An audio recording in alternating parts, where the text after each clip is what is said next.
കണ്ണൂർ ചെറുകുന്ന് ക്ഷേത്രത്തിൽ രണ്ടാനകൾ ഇടഞ്ഞു. രണ്ടാനയും തളച്ചു. ഉത്സവത്തിനായി സ്ഥാപിച്ച വട്ടപ്പന്തലിന്റെ തൂൺ ആന തകർത്തു. ക്ഷേത്ര പരിസരത്ത് വൈദ്യുതിയും മുടങ്ങി. വിവരങ്ങളുമായി നിഖിൽ അളവൂർ ചേരുന്നു കണ്ണൂരിൽ നിന്നും. നിഖിൽ, എപ്പോഴായിരുന്നു ഈ ആനയുടെ അപകടം എപ്പോഴായിരുന്നു?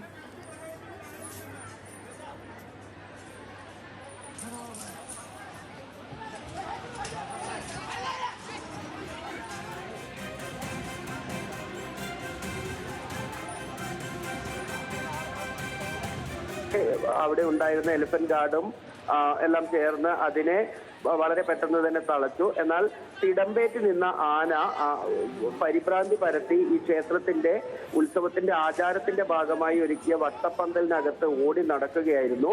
നമുക്ക് ആ ദൃശ്യങ്ങളിൽ തന്നെ കാണാം. അവിടെ സ്ഥാപിച്ച തൂണ്, ആ ക്ഷേത്രോത്സവത്തിൽ ആചാരത്തിന്റെ ഭാഗമായി 111 തേക്കിൻ തൂണുകൾ സ്ഥാപിച്ചാണ് ആ വട്ടപ്പന്തൽ ഒരുക്കുന്നത്.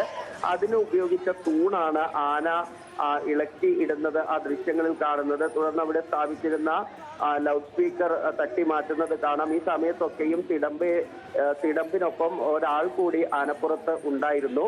എന്തായാലും ഏറെ നേരം ഈ രണ്ടാമത്തെ ആന വലിയ രീതിയിലുള്ള ഒരു പരിഭ്രാന്തി ക്ഷേത്ര പരിസരത്ത് പരത്തുന്ന ഒരു സാഹചര്യം ഉണ്ടായിരുന്നു.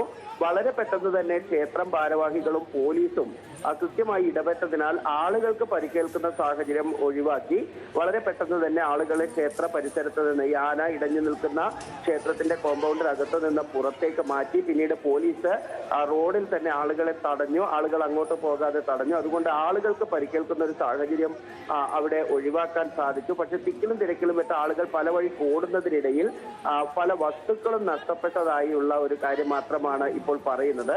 ഈ ആനയെ തളക്കാനുള്ള ശ്രമത്തിനിടെ പാപ്പാന് ചെറിയ തോതിലുള്ള പരിക്ക് ഏറ്റതായുള്ള വിവരം കൂടി ലഭിക്കുന്നുണ്ട്. ഏതായാലും ഇപ്പോൾ സ്ഥിതിഗതികൾ ശാന്തമാണ്. ആനകളെ രണ്ട് ആനകളെയും തളക്കാൻ സാധിച്ചിട്ടുണ്ട്.